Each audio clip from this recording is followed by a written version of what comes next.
ఇదిగో ఈ ఈ ఈ గ్రంథం వచ్చింది, నల్ల పుస్తకం అని ఎగతాళి చేస్తున్నావు కదా. ఆ నల్ల పుస్తకం నాకు డిగ్నిటీని ఇచ్చింది. ఆ నల్ల పుస్తకం నాకు ఆత్మాభిమానాన్ని ఇచ్చింది. ఆ నల్ల పుస్తకం నాకు ఆత్మగౌరవాన్ని నేర్పింది. ఈరోజు జోగులాంబ అని గొప్పగా మాట్లాడుతున్నావు, కానీ దాని వెనుకున్నటువంటి ఒక పురాణం చెప్తాను చూడండి, భలే ఉంటుంది. మరి జమదగ్ని గారు, ఆయన భార్య ఉంటారు. ఆయనకు పరశురాముడు ఒక కుమారుడు, ఉన్న ముగ్గురు కుమారుల్లో ఒకడు. జమదగ్ని గారి భార్య అయినటువంటి రేణుక గారు ప్రతిరోజు పోయి నీళ్లు తీసుకొని వచ్చి ఇచ్చేవారు. ఒకరోజు గంధర్వులు వస్తే వాళ్ళ మాయలో పడిపోయింది అని అనుకుని జమదగ్ని ఏమంటాడంటే, ఈ రేణుకను చంపేరా అని అంటాడు. ముగ్గురు పిల్లల్లో ఒకడైనటువంటి పరశురాముడు సరే నాన్న నేను చేస్తాను అని చెప్పి ఆమె తల నరికేస్తాడు. ఆమె తల నరికేసిన సమయంలో, సరే నా కొడుకు నా మాట విన్నాడు అని చెప్పి నేను నీకు వరాలు ఇస్తాను, చెప్పరా ఏం కావాలో అని అంటే, మా అమ్మ తిరిగి రావాలి అని అంటాడు.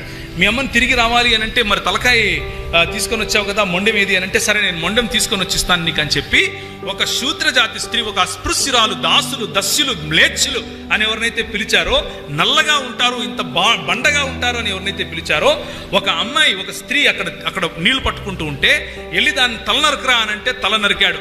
అదే ఈ ఎల్లమ్మ. ఆ తల నరికి తీసుకొని వచ్చి రేణుక తల తీసుకెళ్లి ఆమెకు పెట్టి, ఆ సమయంలో ఆమె బట్టలు ఉన్నాయో లేదో కూడా తెలుసుకోకుండా ఆమె పరిగెట్టినప్పుడు రేణుక ఈ భూమి చీల్చబడి ఆమెను మింగేస్తుంది.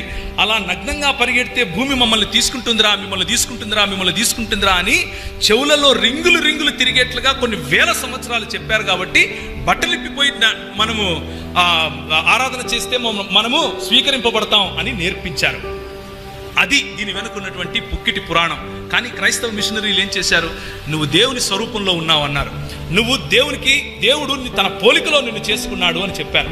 నీకు బ్రతికే హక్కు ఉందని చెప్పారు. నువ్వు బట్టలు కట్టుకునే హక్కు ఉందని చెప్పారు. నువ్వు వాళ్ళ ముందు నాట్యం చేయక్కర్లేదు అని అన్నారు. వాళ్ళ ముందు నాట్యం చేసి నీ ఆత్మాభిమానం చంపుకోక్కర్లేదు అని అన్నారు. వారికి బట్టలు కప్పారు. అలాంటి దేవుడు వద్దు నాకని ఎందుకంటా నేను?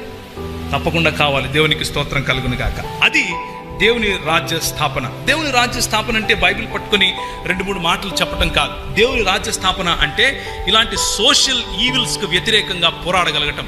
హామీ కార్మికాయలు లాంటి వాళ్ళు వాళ్ళ జీవితాన్ని పణంగా పెట్టి ఈరోజు మన కోసం పోరాడారు. కాబట్టి మన స్త్రీలు పై వస్త్రం ధరించుకుంటున్నారు, మన స్త్రీలు సరిగ్గా బట్టలు కట్టుకుంటున్నారు. కేరళలో అదే ప్రాంతం, అదే వివక్ష. మదురై ప్రాంతంలో అదే వివక్ష. పై వస్త్రం ధరిస్తే చనులు కోసినటువంటి, స్తనాలు కోసినటువంటి చరిత్ర ఈ దేశంలో లేదా అని ప్రశ్నించండి. బట్టలు పొదీయడం నీ సంస్కృతి అయితే, బట్టలు కప్పడం మా సంస్కృతి. బట్టలు కప్పే సంస్కృతి తప్పు అయితే తప్పే చేస్తామని చెప్పండి. దేవునికి స్తోత్రం కలుగును గాక. ఇది ఈ జోగిని వ్యవస్థ అన్నది తమిళనాడులో దేవరా